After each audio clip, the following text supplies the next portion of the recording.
Hey, I'm Scott and welcome back to my very humble garage gym. So today I want to give you 5 tips to increase your club head speed. The first tip is you need to improve your golf swing sequence. So what I mean by that is that there's a particular order that the body must move in order to maximize your swing speed.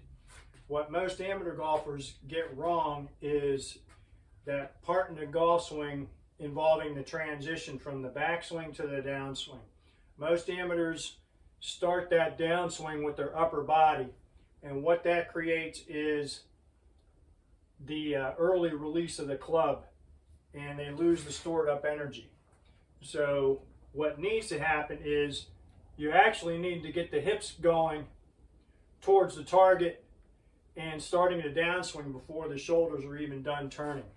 That is what creates that lag effect where the club shaft is leaning towards the target when you're halfway into your downswing. If you're a sure sign of someone who's losing power in their downswing is when that club shaft is leaning away from their target when they're halfway into their downswing. So if you can improve your overall sequencing, you're going to increase your club head speed right away. So that's my number 1 tip. Tip number 2 is to identify and address your critical ball flight error. So if you have a tendency to hit slices with most of your shots, then you need to address that issue. That generally means that you're not hitting the center of the club face and you're creating a lot of spin with your shots, so especially with your tee shots. What we've identified in recent years with the advent of TrackMan and other devices is that the lower the spin rate is with your tee shots, the longer the ball is going to stay in the air, and actually it'll roll out quite a bit as well. So that's why you see such an emphasis on keeping that spin rate down with tee shots when these top tier golfers, professionals, top amateurs are getting fitted for a driver. So that's why they'll go through different heads, different positions with the club face, and different shafts, different flexibilities in the shaft and all that stuff. So they want to maximize their ability to hit the driver further by lowering the spin rate of the golf ball. So by identifying your critical ball flight error, you'll be able to get rid of some of that spin, and the ball is going to stay in the air longer, and it's probably going to run out quite a bit further as well. So my critical ball flight error is that I have a tendency to get the club stuck behind me in the downswing. So instead of being parallel to my target line, when the club is halfway down in my downswing, I have it pointed off in that direction. So what this causes me to do is, if I don't release the club on time, I'm going to hit a block. If I release it too soon, I'm going to hit a hook. So when you're able to improve on your critical ball flight error, you're going to have more solid shots, more consistent shots. They're going to fly straighter, and therefore you're going to get more swing speed and more distance by basically improving your golf swing. So those first 2 tips are basically, you got to improve your golf swing. There's no 2 ways around that. If you struggle with swing speed, you're just going to have to learn how to make some improvements over time.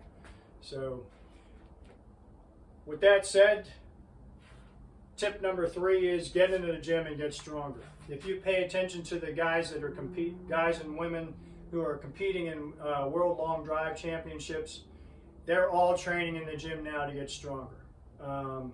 So it just makes sense to follow that lead. And if you're a golfer who's over 50 and you haven't trained in the gym to get stronger at all, you've already started the process of losing muscle mass, known as sarcopenia. That starts at around the age of 40, and over time it accelerates. So the only way to offset that is to get into the gym and get stronger.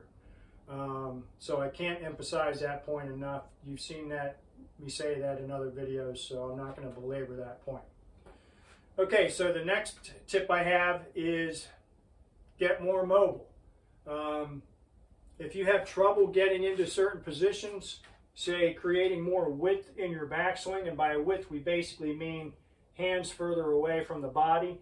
If you have trouble doing that, if you find yourself in this kind of a position in your backswing, if you have trouble making a big shoulder turn, then you need more flexibility.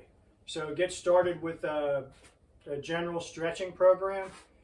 Do some yoga. The golf fitness community focuses a lot on mobility. I get that. I think if you just stretch regularly from head to toe, and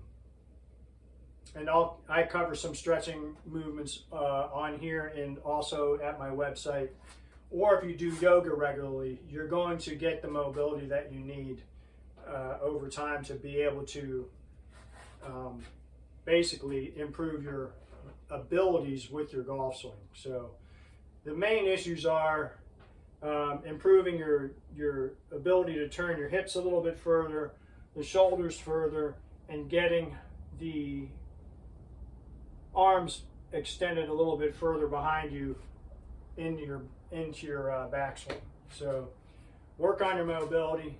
That's tip number 4. And tip number 5 is to get faster. Now, getting faster, my approach is a bit different than what we're seeing out there, the popular overspeed swing training these days.